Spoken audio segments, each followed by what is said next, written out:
Luke Michael Howard, clinical hypnotist and owner of Hypnosis here. What you're about to see is 2 Zoom sessions that I did with a client over stuttering. She's graciously released the footage to me that I'm allowed to use it. So there was actually 3 sessions I did with this client called Candice. Unfortunately, for some reason, the first session, I can't find it. Got deleted over Zoom, and I really wish I had that because it'd be even more powerful. However, what you're about to see is really powerful. It blew my mind, and I wanted evidence that this worked. So basically, what you're going to see is Candice is a stutterer. Boy, I'm stuttering, just saying stuttering right there.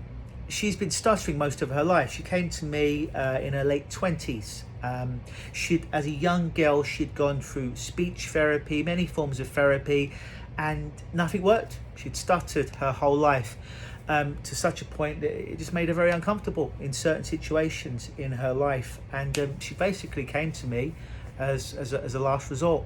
And what you're about to see is something quite amazing. Again, I wish I had the video from the first session because it'd be even more powerful. But what you're going to see is test. Now, I like to test people to see exactly where their problem is. So when we test it after the work's done, they see how much you've improved. You're going to see from session number 2, not even how worse it was in the first session, although I do talk about that. You're going to see Candice read from a book, and you're going to see her start to stutter. And she's stuttering. She gets to about halfway into this paragraph, into this page, and she starts to stutter. When we did it the first time, she stuttered about 17 times, I counted, I believe. But you're going to see her stutter. And then I do the work. You're not going to see the work that I do because it's when people pay me to come in to help them. And it wouldn't be fair to her to show you what I did with her because she paid an awful lot of money to work with me to make that stuttering go away. But what you are going to see is from session number 3, our final session together, how she reads from that same book. She smiles and doesn't stutter one time. It's quite miraculous. So you're about to see that. Please watch it, enjoy it, be inspired by it, and hopefully we can make a video, you and I, together at some point, and you can be the next success story for Hypnosis.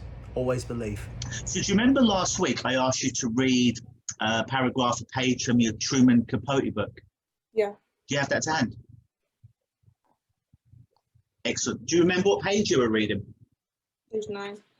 Cool. So I'm going to get you to read a bit, just normally, no tapping, just how you normally read out loud, and then we're going to do some stuff around that. So whenever you're ready. I am always drawn back to places where I have lived, the houses and their neighborhoods. For instance, there is a brownstone in the East 70s during the early years of the war. I had my first New York apartment. It was one room crowded with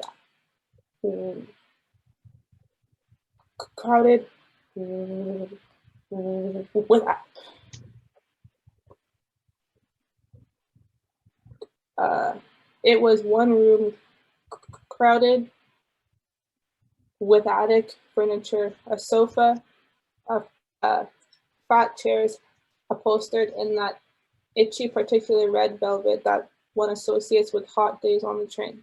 Stop. Beautiful. So you were great for everything until you got to the word crowded. You noticed that, right? Yeah. Okay. Which when we first did it, I counted the first time you read that paragraph or half page, however long it was, there was about 11 to 15 violations, as in stuttering. We just had one. It was for one word. That's what I mean by precision. That's what I mean by testing with your eyes. Yes, thank you. Because my goal is reading, so Yeah. I need to read. Okay. How do I draw it with my eyes if I'm reading? How does that make sense? I can't.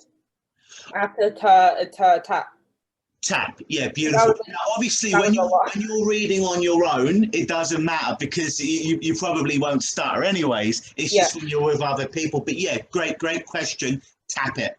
Okay. I am always drawn back to places where I have lived, the houses and their neighborhoods.